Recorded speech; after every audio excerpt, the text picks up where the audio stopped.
Olá, muito boa tarde. Está no ar a partir de agora mais uma edição do Bom Dia Notícias. E você vai ver nessa sexta-feira, colisão deixa vítima fatal em Trindade do Sul.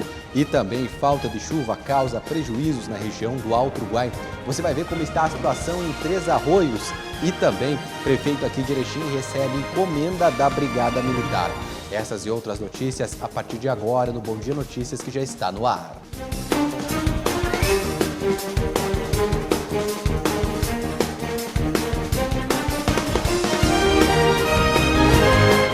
Boa tarde, meu amigo, boa tarde, minha amiga, seja bem-vinda a mais um Bom Dia Notícias. Obrigado pelo carinho da sua audiência. Nesta sexta-feira, vamos dar uma olhada na janela do Bom Dia, o céu parcialmente nublado aqui em Erechim, previsão de chuva esparsa nas próximas horas, aí temperatura na casa dos 19 graus. Você está almoçando bem informado aqui com o Bom Dia Notícias na TV Bom Dia. Vamos às informações da nossa região. Olha, uma colisão no trecho entre Gramado dos Loureiros e Trindade do Sul deixou uma vítima fatal aí. O acidente aconteceu na noite desta quinta-feira. Olha, uma pessoa morreu em um acidente de trânsito registrado na noite desta quinta-feira no quilômetro 63 da RS 324 entre os municípios de Gramado dos Loureiros e Trindade do Sul. O acidente foi registrado por volta das 7h30 da noite e envolveu um Honda HR-V conduzido por um homem de 69 anos, natural de Palmeira das Missões, que foi a óbito no local, e uma carreta bitrem. Com a colisão, o caminhão ficou atravessado sobre a pista, interditando a rodovia por mais de 4 horas. O Honda HR-V ficou completamente destruído. Com o trânsito bloqueado, se formaram filas de mais de 5 quilômetros nos dois sentidos. Alguns motoristas usaram desvio, contornando por uma estrada de chão ao acesso do município de Gramado dos Loureiros, ou um desvio saindo próximo à encruzilhada dos Ribeiros. O acidente foi atendido pelo Comando Rodoviário da Brigada Militar, SAMU, Corpo de Bombeiros, e também a pista foi liberada aí logo após a remoção do corpo e dos veículos ainda durante a madrugada. Seguimos com outras informações. E olha, agora a gente vai falar da falta de chuva aqui no Alto Uruguai Gaúcho. Está provocando uma situação quase que inimaginável. Caminhões-pipa não vencem mais puxar água para atender as comunidades do interior. Muito agricultor está tendo prejuízo aí com essa falta de água. O Natan Bretenbach fez uma reportagem mostrando a situação em Três Arroios e agora a gente destaca para você. A falta de chuva aumentou os prejuízos dos agricultores e municípios no norte do estado. Três Arroios, na região Alto Uruguai, decretou situação de emergência no dia 13 de novembro. Para suprir a falta de água, a cidade utiliza 2 caminhões-pipa que distribuem cerca de 150 mil litros de água potável por dia para o consumo humano e animal. De fato, nós decretamos na semana passada a situação de emergência em função desse longo período de estiagem, que vem desde o mês de agosto. Choveu em torno de 260, 270 milímetros, que na realidade é a média histórica de um mês, né? E o município está sofrendo muito com isso, principalmente o meio rural, né? Nós estamos com 2 caminhões transportando água para famílias, né? Para consumo familiar, em torno de 30 famílias estão sendo abastecidas, e também mais de 25 propriedades onde está sendo levado água para dessedentação dos animais, né, granjas de suínos, de aves, para bovinocultura de leite. O município está com racionamento e, por meio de um decreto, os moradores estão impedidos de utilizar a água em atividades não essenciais. Sofremos muito em termos de prejuízos causados pela estiagem na agricultura, né? São mais de 15 milhões, eram mais de 15 milhões, hoje a estiagem continua, então esses números já se agravaram mais ainda, né? E o mais lamentável é que nós não temos previsão aí de normalização, de vir umas chuvas intensas para repor os mananciais e também para recuperar ou talvez minimizar os prejuízos nas lavouras. Na propriedade de Bastiani, linha Anchieta, no interior, estão 3 caixas de água. A família trabalha há quase 4 décadas com aviário. Neste ano, a seca causou prejuízos ainda maiores. Atualmente, a propriedade conta com mais de 14 mil frangos que ficam 48 dias por aqui. Para isso, é preciso mais de 5 mil litros de água diariamente para o abastecimento do aviário. Teria que agradecer a prefeitura, o prefeito e os caras que puxam água, que a gente, senão, tem que deixar os bichinhos morrer de sede. Assim temos que enfrentar. O senhor nunca tinha passado por isso antes? Nunca. Que eu me lembro, mais de 70 anos que eu moro aqui. Nunca deu uma estiagem assim. Após grandes perdas na safra de 2019 e 2020, os agricultores já se preparam para os estragos da safra 2020-2021. Para o Claudino e a Sueli, a estiagem também causou perdas nas lavouras. Segundo eles, os 3 hectares de milho que foram plantados estão praticamente perdidos.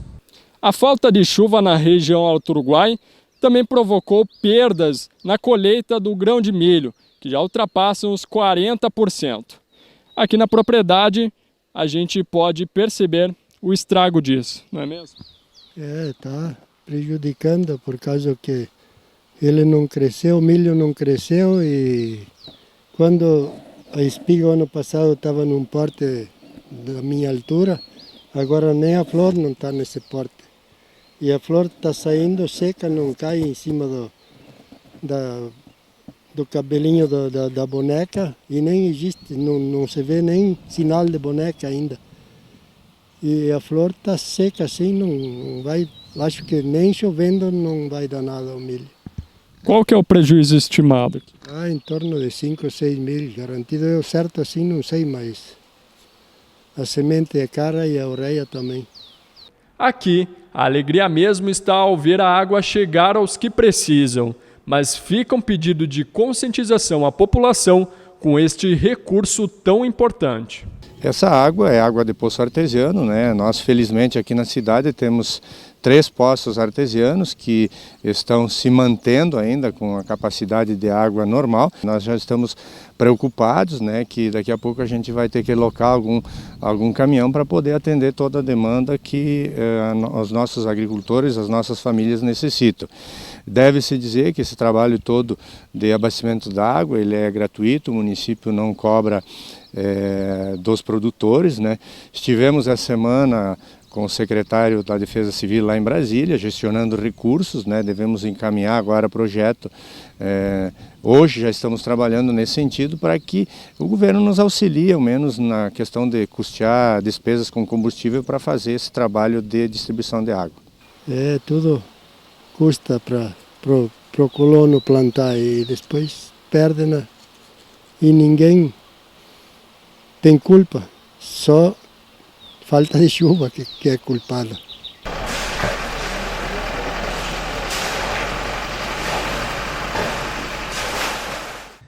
Tá aí, né, gente? Tem que chover. Previsão de chuva nas próximas horas, mas aquela chuva esparsa ainda. A gente precisa de mais chuva para poder ajudar os amigos do campo aí. E olha, ontem eu fui conhecer um erechinense que criou uma cápsula do tempo. Ela vai ser fechada por 100 anos no próximo dia 20 de dezembro. O que você deixaria de 2020 para que as gerações lá de 2120 vissem como é a capital da amizade hoje? Veja na reportagem. Você já imaginou como será Erechim em 2120? Com a ajuda do cinema, a gente até pode imaginar como será daqui a 100 anos. Mas será que eles vão imaginar como era 2020? Foi pensando assim que esse advogado erechinense resolveu criar uma cápsula do tempo. O local escolhido foi este prédio, uma antiga vinícola, construída na década de 50 e que está sendo reformado.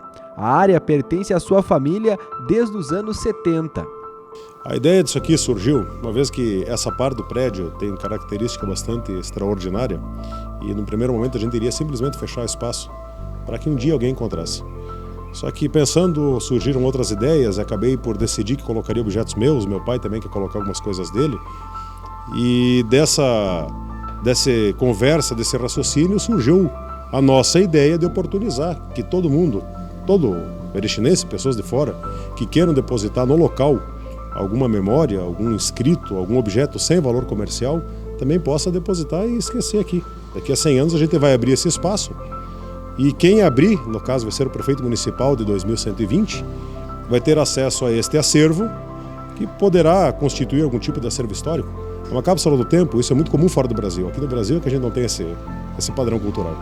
A porta que dá acesso ao local será fechada por 100 anos no próximo dia 20 de dezembro, data em que as pessoas que tiverem interesse de deixar algum registro para o futuro devem entregar no local que fica às margens da BR-480.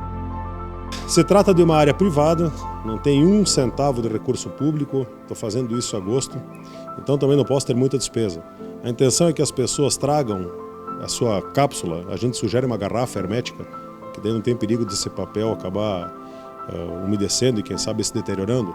Traga esse material no dia 20 de dezembro de 2020, daqui a um mês, nem um mês, da 1 da tarde até as 3 horas da tarde, e após isso a gente vai fechar essa última porta, que é o único acesso disponível que tem ao local hoje. Pessoas de fora que não puderem vir, quiserem me enviar em confiança um envelope com algum material, eu trago e deposito. Mas a intenção é que a pessoa traga, deposite no local e acompanhe o fechamento do último acesso. O criador da ideia pede que, por motivo de segurança, as pessoas não coloquem objetos de valor na cápsula. Pessoal, por favor, a ideia básica é a entrega dessas cápsulas, que seriam garrafas com alguns manuscritos dentro, no dia 20 de dezembro de 2020, da 1 da tarde até as 3 horas da tarde, e é terminantemente proibido que seja depositado qualquer coisa com valor financeiro. Não será aceito, a gente vai analisar, porque senão daqui a pouco alguém pode achar que tem alguma coisa de valor aqui, quem sabe possa querer arrombar. Então a gente só aceitará papéis ou algum objeto sem valor comercial, mas com padrão histórico. E aí, o que você quer deixar registrado para o futuro?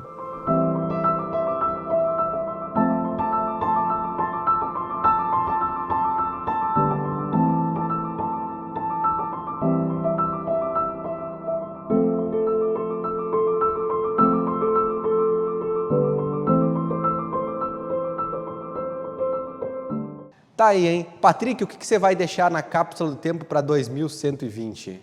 Uma música do seu reggae? É, rapaz, muito bem. Vamos seguindo por aqui com outras informações. Olha, menos pobreza no Brasil com programas sociais estão sendo implementados pelo governo federal. Veja na reportagem que é da TV Brasil. Foi com o auxílio emergencial que a família dessa agricultora conseguiu comprar alimentos e manter as contas em dia. O benefício passou a ser pago em abril a trabalhadores informais, autônomos, microempreendedores individuais e desempregados. Veio numa hora boa, né? A perda de clientes e, consequentemente, de renda quase complica a situação da cabeleireira Claudiane. Aí veio como socorro o auxílio emergencial, que veio para que você possa comprar um pão, comprar uma comida, pagar uma conta. De abril a dezembro, o governo pagou 250 bilhões de reais à população através do auxílio emergencial. 65 milhões de brasileiros receberam de R$ 600 a R$ 300 reais, um socorro em tempos de pandemia. E segundo a pesquisa da FGV, além do auxílio emergencial, programas como Bolsa Família e o benefício de prestação continuada, o BPC, ajudaram a evitar um aumento de 40% no número de pobres no Brasil em relação a 2019 e fizeram com que a pobreza chegasse ao menor patamar da história. Combatemos a pobreza, demos condição do alimento chegar, do medicamento, do abrigo. Muitas pessoas também conseguiram comprar equipamentos, utensílios para construir uma nova possibilidade de manter as suas famílias quando o auxílio terminasse. E olha, tem aí, a gente está falando bastante do Covid-19, mas outras doenças, como a gente vem falando, viu, seguem acontecendo. Uma delas é a dengue e o combate ao Aedes aegypti, principalmente nesse período de verão, não pode diminuir. Veja na reportagem. É no quintal de casa que o Adão trabalha. Ele conserta freezers e geladeiras e sabe que tanta coisa acumulada pode virar um criadouro do mosquito Aedes aegypti. A geladeira aqui, quando chove, cria um pouquinho d'água, a gente vai, faz limpeza. O quintal, a gente olha as plantas, olha tudo. O tipo de ferragem todos, a gente olha para não ter acumular água. E tem que se preocupar mesmo. O início do período chuvoso deve servir como alerta.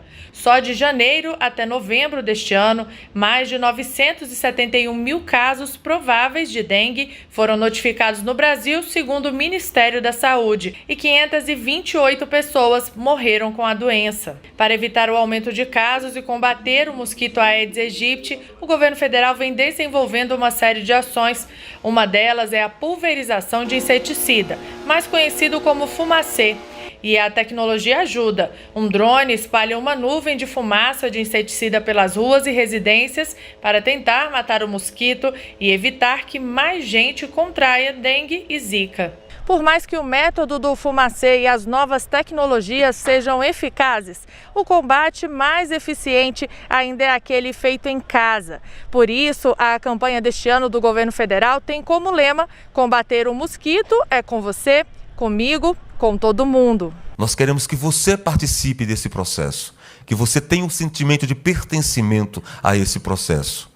É comigo, é conosco o Ministério da Saúde, é com todos nós da população brasileira, é com todo mundo. Essa é uma responsabilidade compartilhada. Você sabia que o lixo eletrônico ele não deve ser descartado junto com o lixo comum? Isso porque o tempo de dissolução desse material na natureza é muito diferente um do outro, né? O lixo eletrônico demora muito mais que o lixo comum. Veja como você precisa fazer a separação correta e onde deixar o lixo eletrônico. Esta cooperativa em Osasco, na Grande São Paulo, recebe eletroeletrônicos para reciclagem. A variedade de produtos que chegam aqui é bem grande. CPU, monitores... tem muito aparelho de som, a impressora. As impressoras aqui tem umas 8. Né? Então são tudo que eles doam para nós. O que vem para cá, de outra forma, seria descartado de maneira incorreta na natureza, gerando contaminação. E o que tem conserto é recuperado, ganhando uma vida útil a mais. De acordo com a Política Nacional de Resíduos Sólidos, as empresas que produzem, comercializam e importam eletroeletrônicos devem se responsabilizar pelo descarte adequado. Cooperativas como esta ajudam nesse processo e usam os produtos para sobreviver. Dessa forma, ela ajuda o meio ambiente e também evita processos, né? Nós sabemos também, né, que esse material pode prejudicar a vida do ser humano, prejudicar o meio ambiente, o próprio solo. E também evita esse tipo de processo, né? Para as empresas é muito importante esse nosso trabalho. O conserto é bom para o meio ambiente porque evita o uso de mais matérias-primas poluentes na produção de novos aparelhos. Mas também é necessário repensar a lógica de produção dos equipamentos já na indústria, para que sejam mais duráveis. E ele ser feito para ser reparado, recondicionado, inclusive ser recondicionado eventualmente para substituição por um motor mais ecoeficiente, que consuma menos energia ou uma energia renovável, dado que a tecnologia, né, de matriz energética tem avançado muito, né? Bom, aqui em Erechim até nós tivemos aí recentemente várias campanhas, praticamente anuais, 2 vezes por ano, né, do lixo eletrônico. Guarde o equipamento aí e entregue nos locais certos de coleta aí. O importante é você não jogar na natureza esse lixo eletrônico, né? Vou falar da musicoterapia. Olha, a musicoterapia é um procedimento aí muito conhecido e que gera vários benefícios, os benefícios que a música pode gerar no corpo de uma pessoa. Veja e entenda mais sobre isso. Daniel faz musicoterapia há quase 1 ano. O estímulo provocado pelos sons ajuda no tratamento de um problema auditivo. Durante a pandemia, a mãe do menino ficou preocupada e achou que não poderia manter a terapia. A solução veio com as sessões online. O José conseguiu inovar e ele brinca e ele traz músicas novas e eu vi o desenvolvimento do Daniel crescer bastante.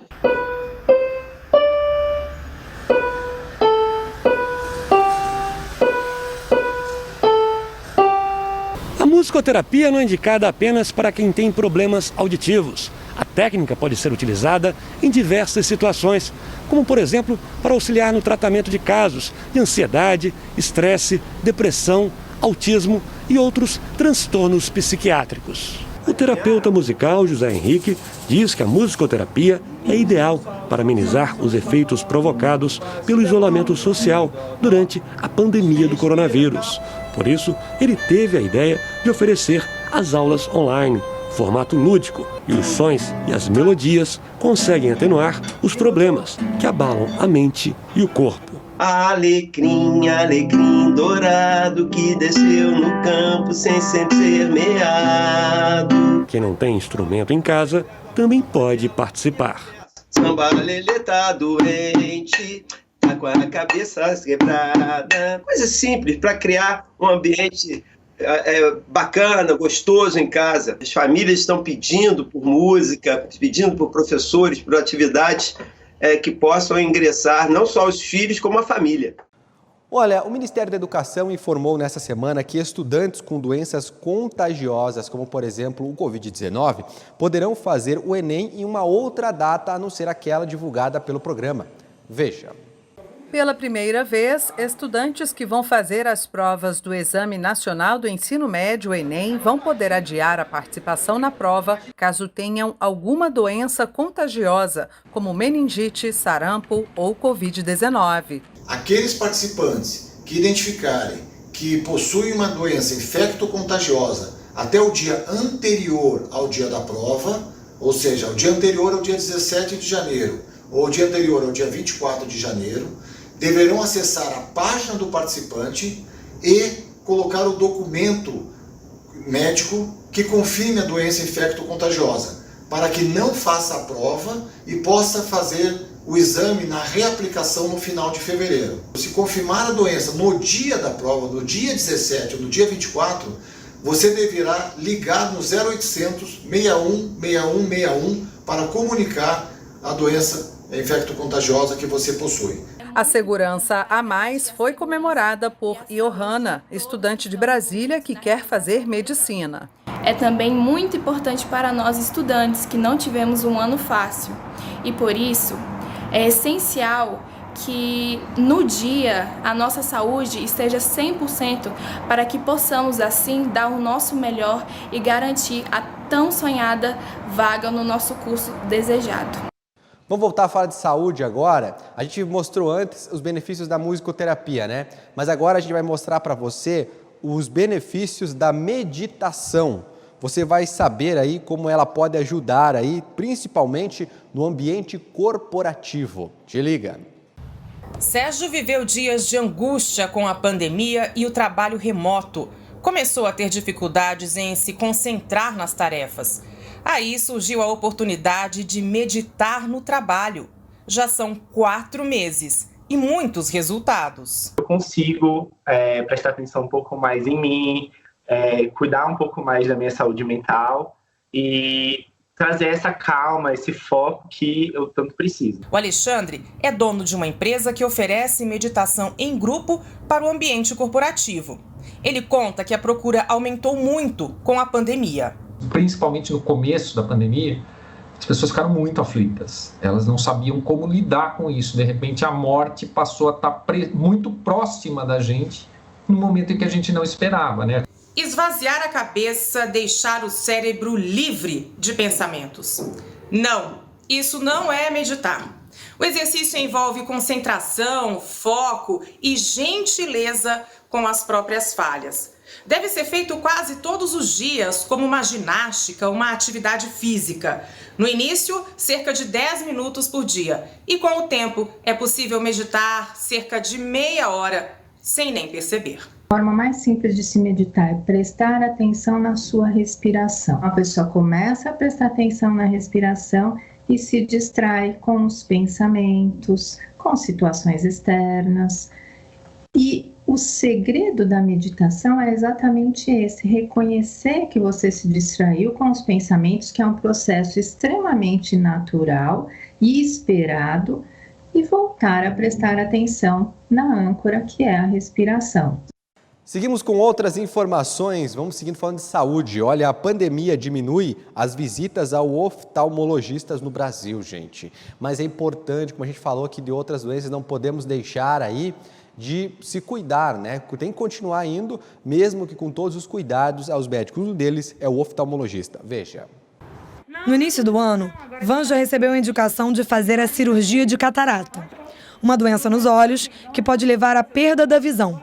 Mas com a chegada da pandemia, a operação teve que ser adiada. Foi no que a menina falou, você tem que esperar porque tem outras pessoas na sua frente e não tem como. Agora, essa espera pode ser daqui a um mês, daqui a 6 meses, daqui a um ano. Por causa da pandemia, consultas e cirurgias oftalmológicas vêm sendo adiadas.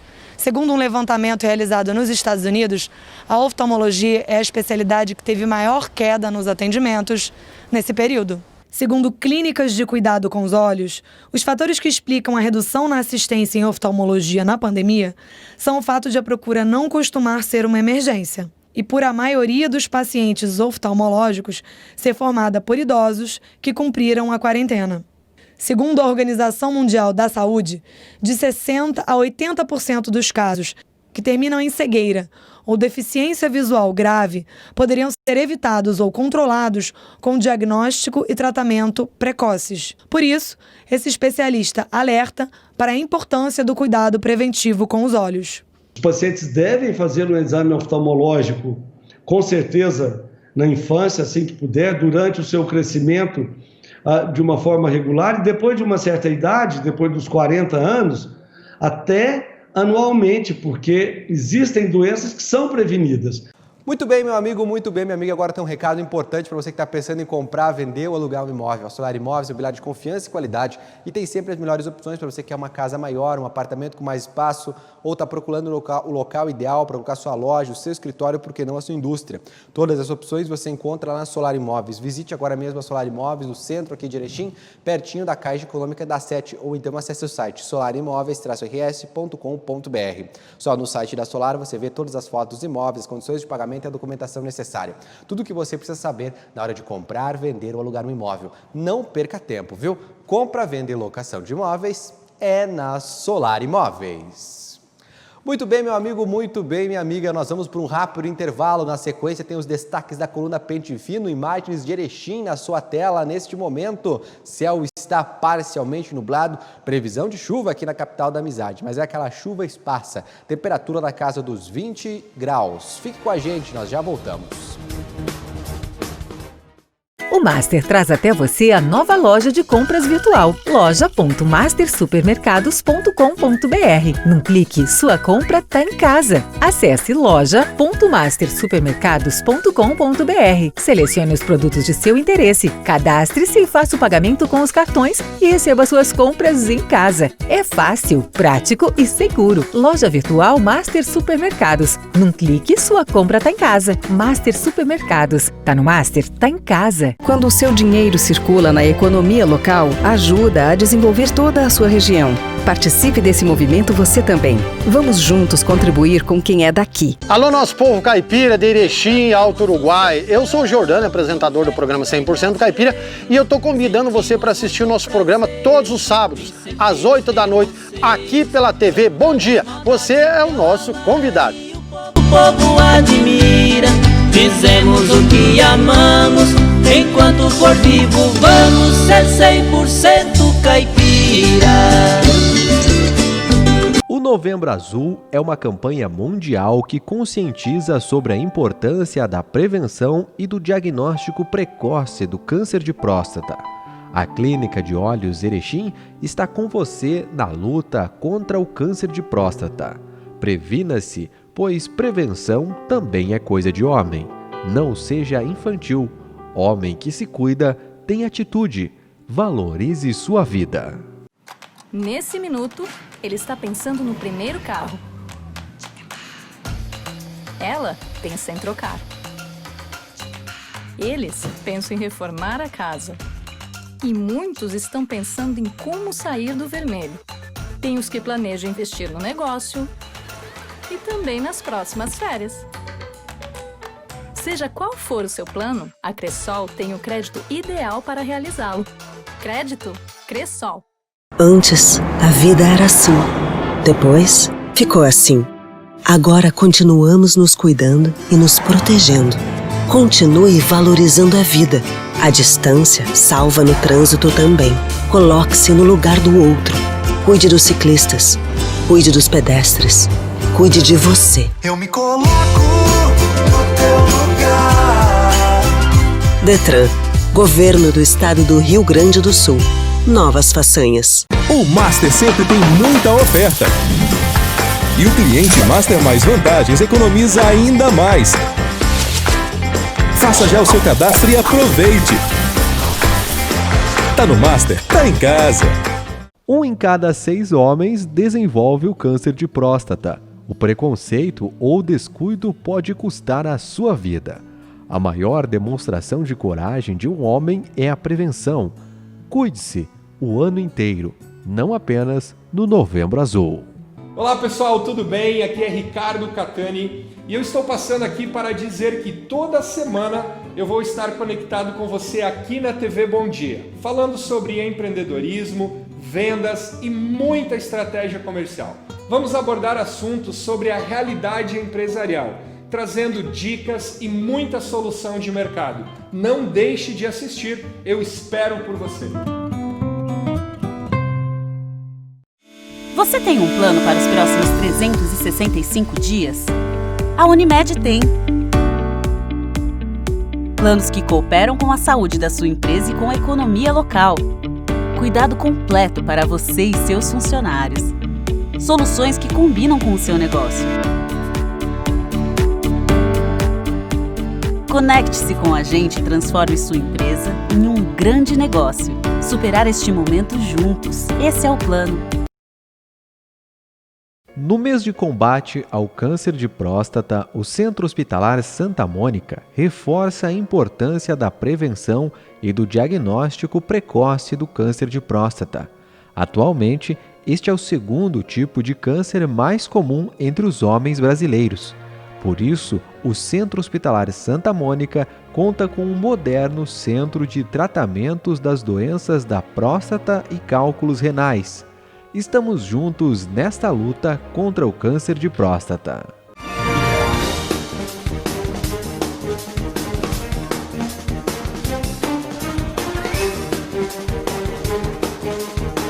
Estamos de volta com o nosso Bom Dia Notícias, trazendo informação para você. E olha, o prefeito Luiz Francisco Schmidt recebeu aí uma comenda da Brigada Militar ontem à tarde. O reconhecimento foi feito pelo 13º BPM. O prefeito Luiz Francisco Schmidt recebeu na manhã desta quinta-feira a comenda de mérito conferida pelo Comando Local da Brigada Militar. A distinção foi entregue pelo comandante do 13 BPM, Major Wilson Lerícia Conello, e o capitão Altemar Dutra. No mesmo ato, o prefeito retribuiu o comando com a entrega da medalha comemorativa ao centenário de Erechim.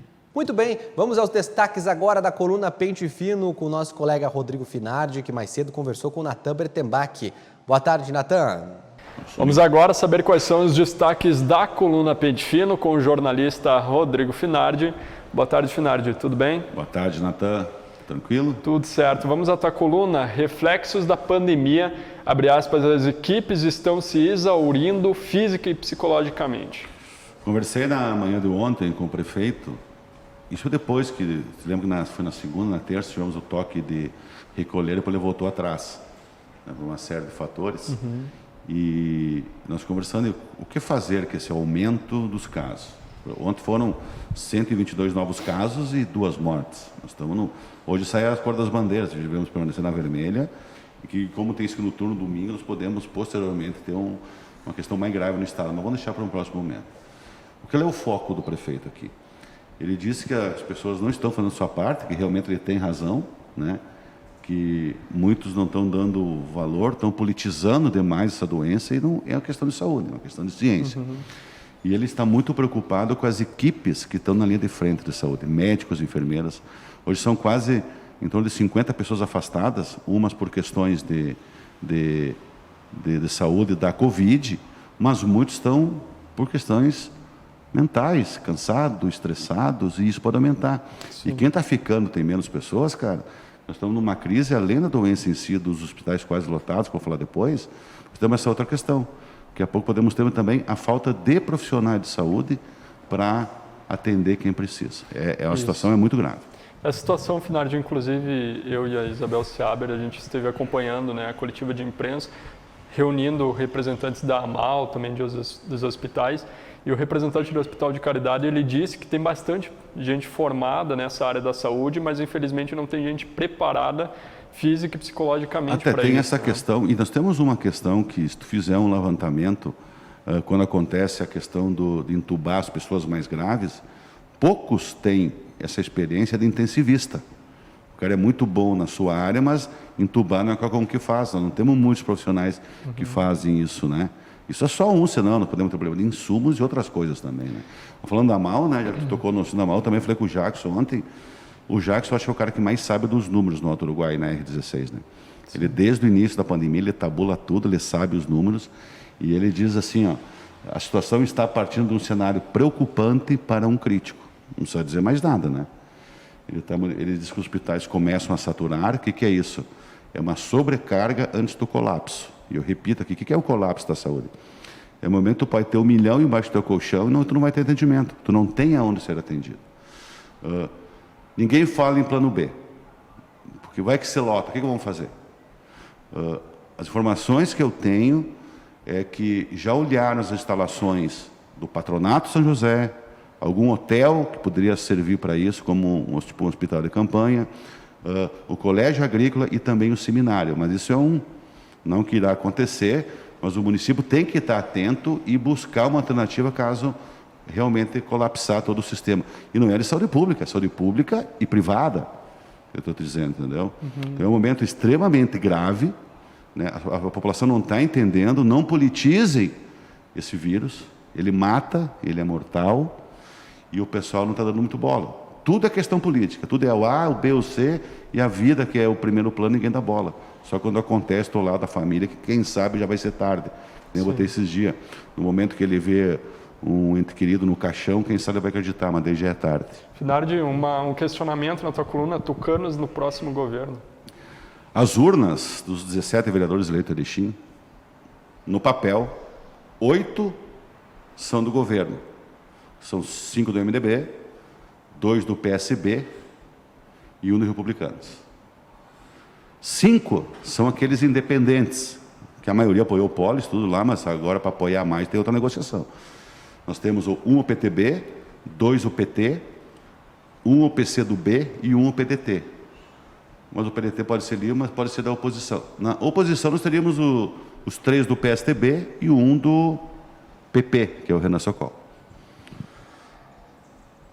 PT, precisa mais um voto para ele ter a maioria na Câmara. O Schmidt ficou com 8, 4 anos, não conseguiu um nome nesses 4 anos. Tanto é que a oposição fez os 4 anos a mesa diretora, com os cargos, tudo, e o que tu quer não passa.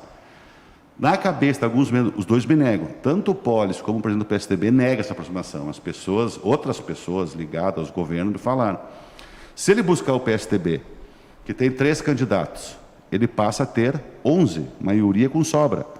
Ele não vai depender de um voto aqui do PTB, um voto aqui do PT, ele fica garantido.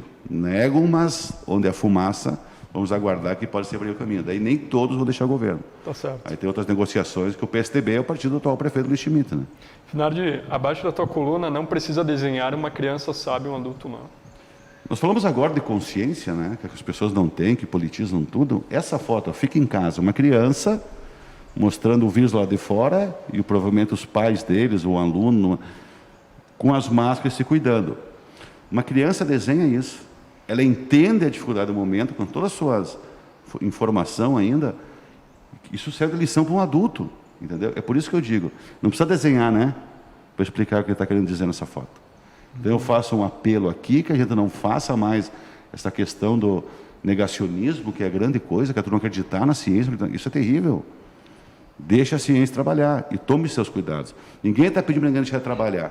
Porque as pesquisas, vou dar um exemplo aqui. Eu falando com um empresário ontem, ele me disse assim, ó, estou com a minha empresa quase fechada, estou com 6, 7 funcionários com Covid, um já com atestado porque o outro estava. Eu tomo todos os cuidados da porta para dentro. a porta para fora, as pessoas não se cuidam. No seu momento de lazer, ele acaba trazendo doença e quem paga é o empresário. E ele tem razão. Então, essa frase diz muito. Quando tu pega a Covid hoje, para o que se vê? Nos teus momentos de folga, não no teu trabalho. Sim. Tu que traz para os teus colegas dentro. Parece que é em torno de 6% as doenças dentro das empresas. O resto vem 94% vem de fora. Então, diante disso que eu escrevi isso, que nós temos que cuidar, cara. Os caras preferem dizer assim, o negacionista. O coração mata mais que a Covid. O acidente mata mais que a Covid. Tá, pode até matar, mas os 3 matam.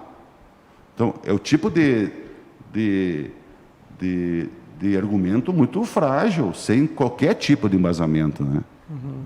Tá certo. E também o MDB cresceu e outros diminuíram, isso não é uma coincidência.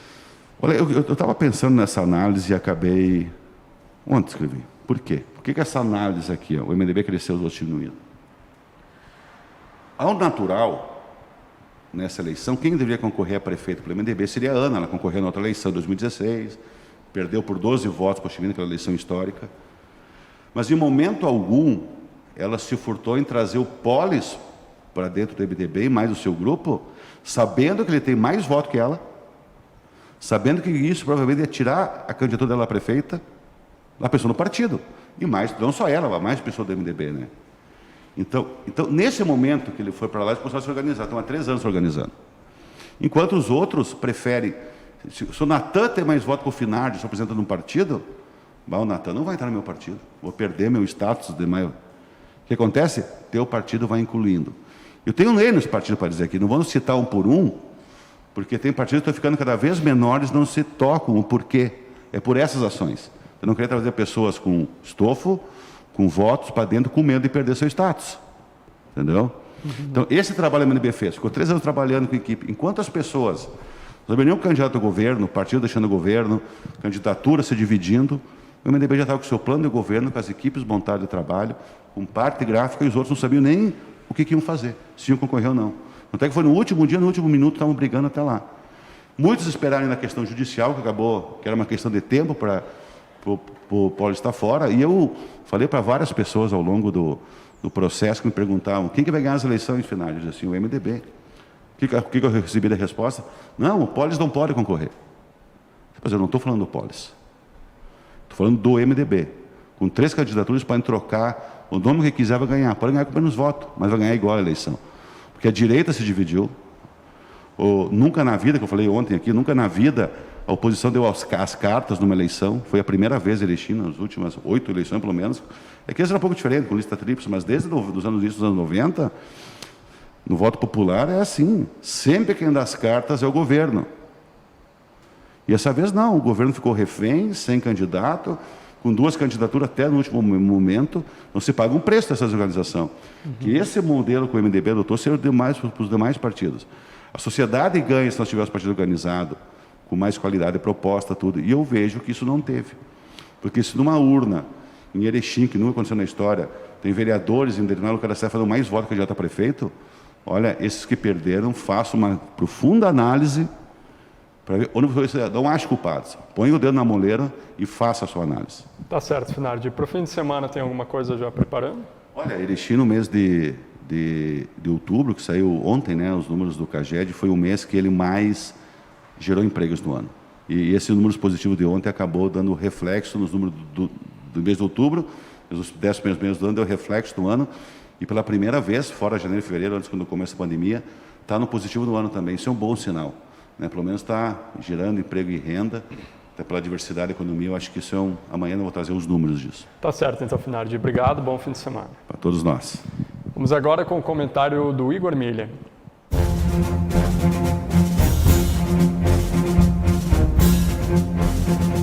Ontem, conversando então com um representante aí de entidade que atua da agricultura familiar,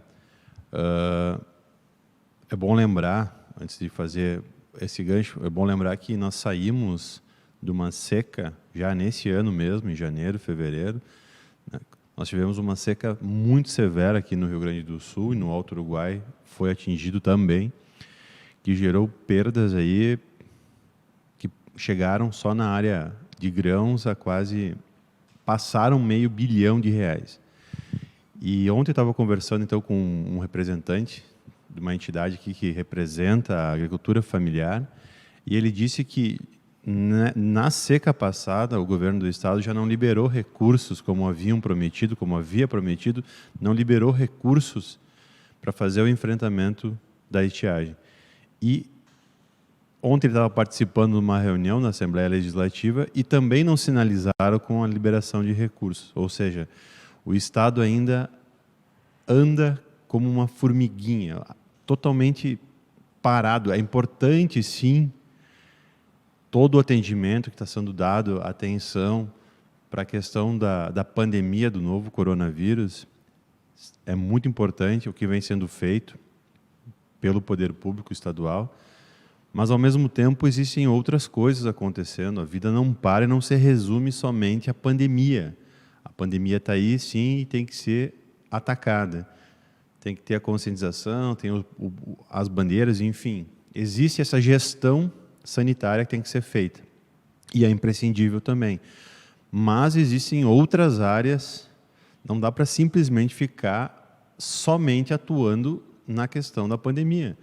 O Rio Grande do Sul existem outras áreas produtivas, outros setores, existem vida em outros setores que precisam da atenção do governo. E o governo está demorando muito para liberar esses recursos.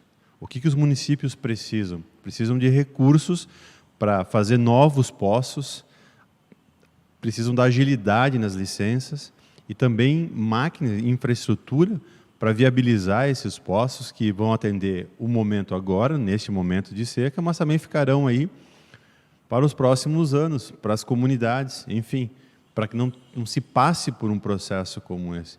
Para que, se der o problema lá de perda de lavoura, vão fazer o seguro, enfim, vai ser encaminhado o seguro, mas pelo menos não vai faltar água para alimentar os animais e nem para o próprio consumo humano, que é o drama que as pessoas estão vivendo. Nós, em Erechim, estamos numa situação relativamente confortável. A gente não está sentindo essa seca, não pelo menos na torneira de casa, que a água está chegando. E também está chegando fruto de um investimento público numa transposição de um rio que está garantindo o abastecimento do município. Então, as pessoas têm que ter consciência disso. Mas a gente pode estar frente aí a um desabastecimento da alimentação, um desabastecimento muito grave na questão dos alimentos, porque a safra de milho vai quebrar, vai ter problema, com certeza já tem na produção de soja, e a cadeia agrícola é a base da economia e é a base, é onde tudo sai, onde a comida basicamente sai dali, a questão da produção de frangos, de carne, de suínos, enfim. É dali que sai o nosso alimento, que vai para as prateleiras do mercado posteriormente. Então, tem que se ter uma ação mais efetiva. Então, do ano passado já não se teve uma ação efetiva por parte do governo. Quer dizer, eu não entendo essa demora e que dificuldade que se tem de atender um segmento tão importante, que é a base da economia, que gera impostos, gera emprego, movimenta uma cadeia extremamente grande de serviços, com reflexo na cidade, gera muita riqueza e, principalmente, comida. Se isso não é importante, o que é importante? Se um governo não tiver condições de atender quando precisa, então a gente não precisa de governo. Então, realmente, a gente não precisa de um governador, não precisa de um prefeito. E, olha, os prefeitos vêm fazendo um trabalho muito bom. Já foram, inclusive, a Porto Alegre, os representantes aqui da nossa região, para pedir recursos, porque a situação é extremamente crítica e caótica. Precisa de um suporte. O produtor não consegue mais lidar sozinho com essa situação, precisa do apoio do Estado. E até quando vão ficar esperando para que isso aconteça? Um bom final de semana e é isso aí. Vamos falar de esporte agora? Olha, o Atlântico e o Pato definirão o primeiro finalista da Supercopa de Futsal nesta sexta-feira. Está no site do jornal bomdia.com.br. Vamos dar uma olhada lá na página de esportes. Olha, o Atlântico volta a quadra nesta sexta-feira, dia 27, para enfrentar o Pato Futsal na última rodada da primeira fase da Supercopa de Futsal 2020. Caso vença ou até mesmo empate, a partida começa às 4 da tarde no Caldeirão do Galo, em Erechim. A equipe do técnico Giba garante já uma vaga direta na final. Nesta primeira fase da Supercopa, o melhor colocado do triangular inicial avança direto para a final. Os outros 2 times fazem no sábado, dia 28, a disputa na semifinal. Giba, treinador da equipe de Erechim, salienta que o objetivo é manter uma boa performance na estreia e buscar mais um resultado positivo. Hoje, 4 da tarde, Atlântico vai sair contra o Pato Futsal, vai definir aí se vai estar já na final, né, da Supercopa de Futsal. Vamos ficar na torcida pelo Galo. Vamos falar do Grêmio? Libertadores da América, o Grêmio venceu o Guarani, colocou já uma mão na próxima vaga. Está no site do Jornal Bom Dia para você também essa informação postada lá pelo Alan Dias. Olha, tá aí, olha, Guarani e Grêmio se enfrentaram na noite de ontem, no primeiro duelo entre as duas equipes pelas oitavas de finais da Libertadores. A partida aconteceu no estádio Defensores del Chaco e terminou com vitória dos gaúchos por 2-0. Para o jogo da volta, na semana que vem em Porto Alegre, o Grêmio agora tem uma vantagem que pode perder por 1 gol de diferença, que garante a classificação para as quartas de finais. Na partida, o técnico Renato Portaluppi entrou em campo usando uma camisa da seleção argentina com o número 10 e o nome Maradona, em homenagem ao craque que faleceu na última quarta-feira. Os detalhes do jogo completo estão lá no site jornalbomdia.com.br para você. Vamos à previsão do tempo. Uma mudança no padrão da circulação de ventos ainda vai formar nuvens muito carregadas sobre a região sul do país nesta sexta-feira. O céu fica encoberto o dia todo e pode chover a qualquer hora, especialmente no centro-norte e oeste do Rio Grande do Sul e na metade leste dos estados de Santa Catarina e do Paraná, inclusive nas capitais Curitiba, Florianópolis e também na região da Grande Porto Alegre. Por causa do excesso de umidade e de nebulosidade, as temperaturas ficam ainda mais baixas nesses locais. Algumas pancadas já podem começar pela manhã em parte do extremo norte gaúcho e também sobre áreas do oeste catarinense, como a região de Chapecó, mas nesses locais as pancadas acontecem de forma mais isolada e ocorrem maiores aberturas de sol. No interior paranaense, inclusive em Londrina, o dia vai começar com sol e pode chover forte entre a tarde e a noite. Por causa da circulação de ventos, várias áreas da região sul do país podem receber fortes rajadas. O tempo volta a ficar firme por causa da influência de uma massa de ar seco em parte do sul do estado do Rio Grande do Sul, inclusive sobre a região de Pelotas, Rio Grande e também na Campanha Gaúcha. O maior risco para chuva forte nesta sexta-feira fica concentrado nas áreas em vermelho do mapa, inclusive nas 3 capitais. A chuva também acontece com moderada a forte intensidade no interior dos 3 estados da região, mas de forma bem mais isolada. A mínima prevista em Porto Alegre é de 20, com máxima de apenas 25 graus. Em Florianópolis, mínima de 21, máxima de 26 graus.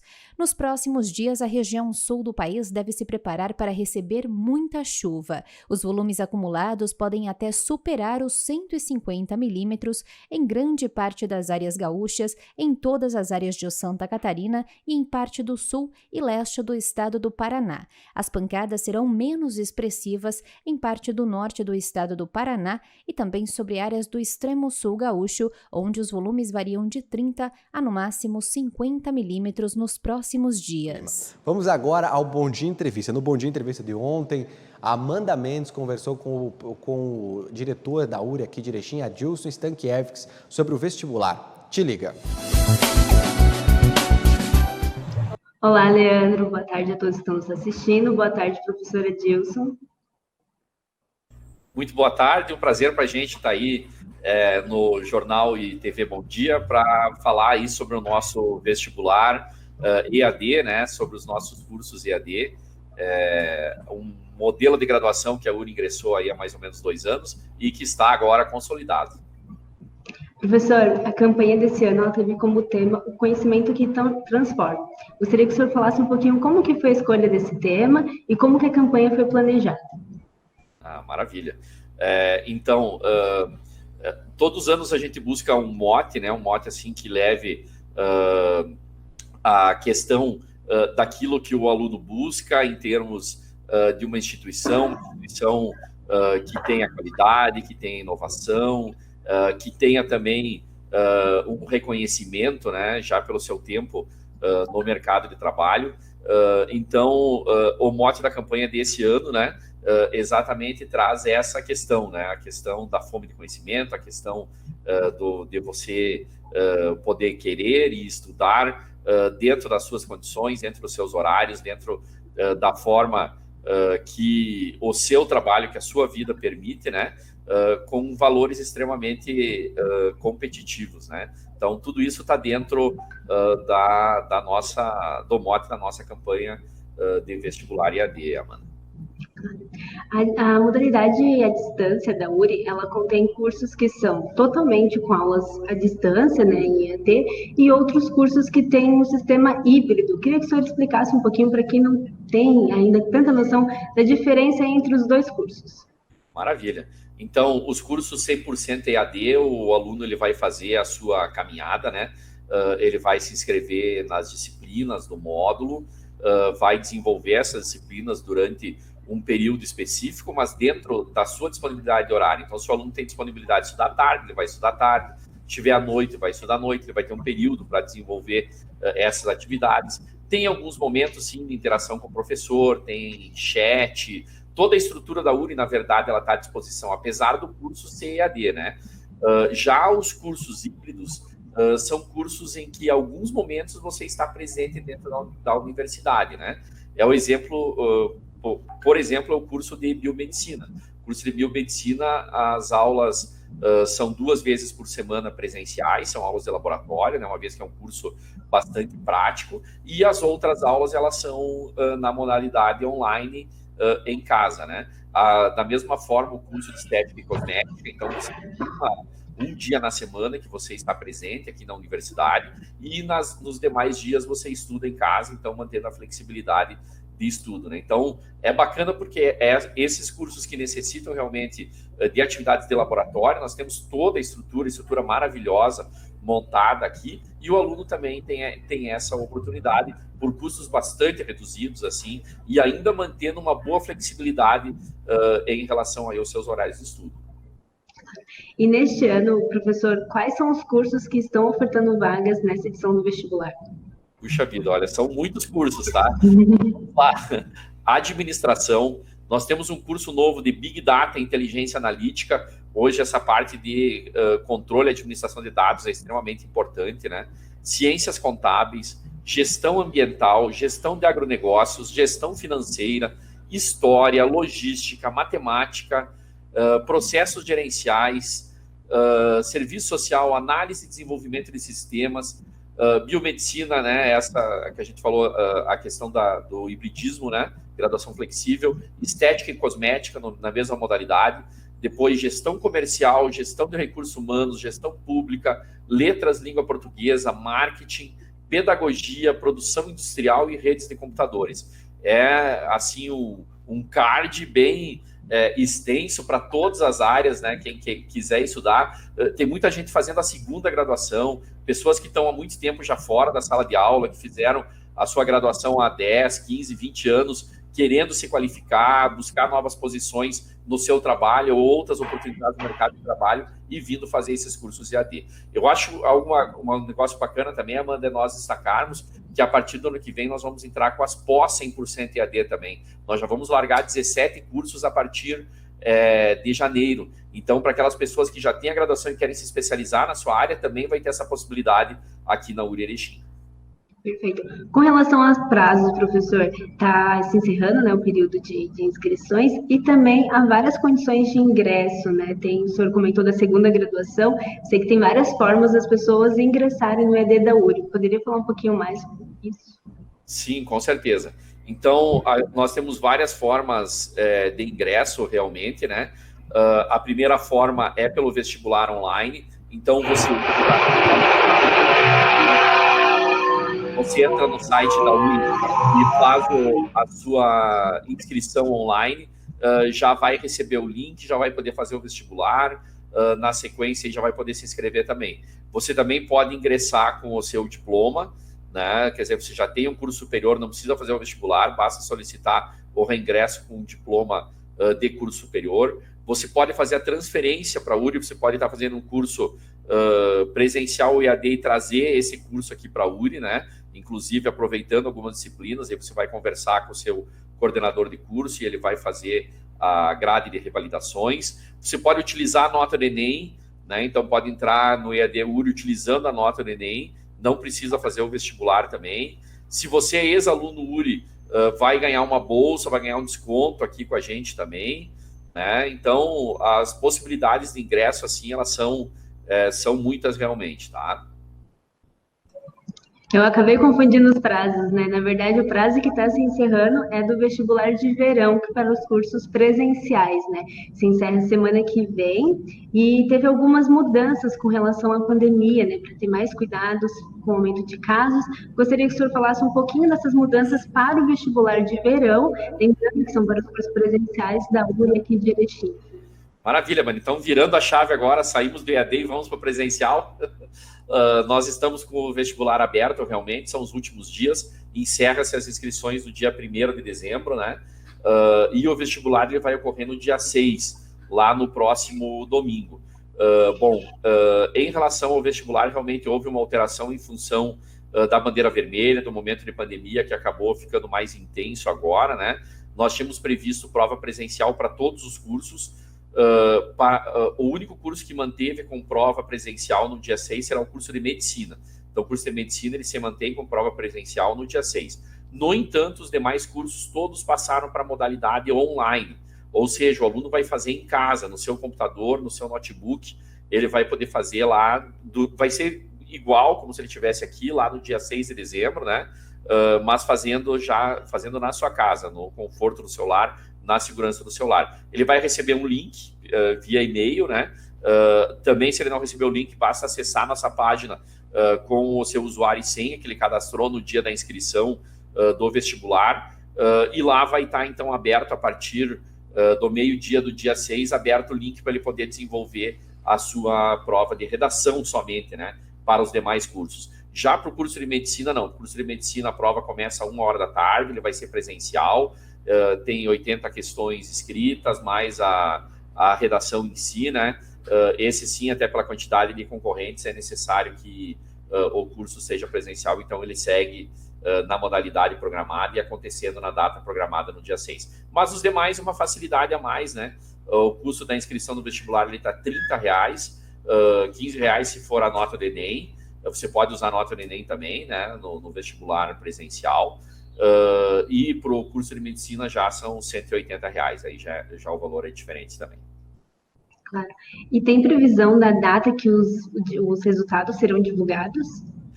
Sim, o pessoal que fizer a prova dos demais cursos aí, a partir de segunda-feira já se divulga. Então, no dia 7, né, já vai estar se divulgando os resultados. E o vestibular da medicina, como se imagina, é um grande número de inscrições, né?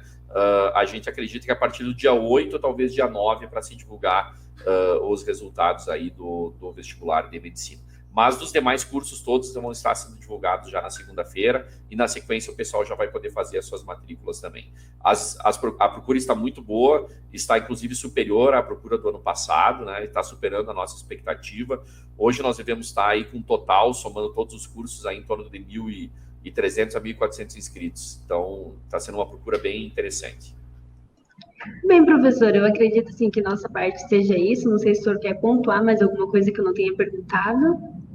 Não, só quero mais uma vez convidar as pessoas que queiram estudar com a gente, né? Lembrar os diferenciais da URI.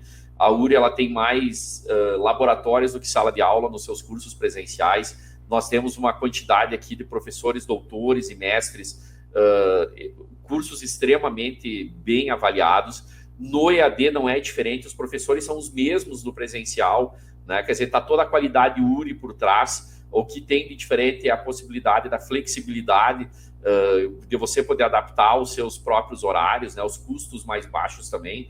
Então, a URI está ofertando todas as modalidades possíveis para que o aluno possa escolher e possa estudar numa instituição de qualidade, uma instituição comprometida com o desenvolvimento regional. Aqui você não tem só ensino, você tem pesquisa, tem extensão, tem vivência acadêmica. É uma instituição extremamente diferenciada e nossa. é nossa aqui da região Alto Uruguai, né? Esse que é o principal aí, acredito. Então, venham para a URI, EAD, híbrido, presencial, pós-graduação, não importa, o importante é estarem aqui com a gente. Muito obrigado pela oportunidade, Amanda. Obrigada, professor. Grande abraço a todos aí. Muito bem, meu amigo, muito bem, meu amigo. Bom Dia Notícias de hoje está ficando por aqui. Obrigado pelo carinho da sua audiência. Você pode rever esses e outros programas no site www.jornalbomdia.com.br. Acessa lá e fica bem informado. Tudo de bom para você, um ótimo fim de semana. Na segunda-feira eu tô aqui de volta com outras notícias. Valeu, gente. Até mais. Tchau, tchau.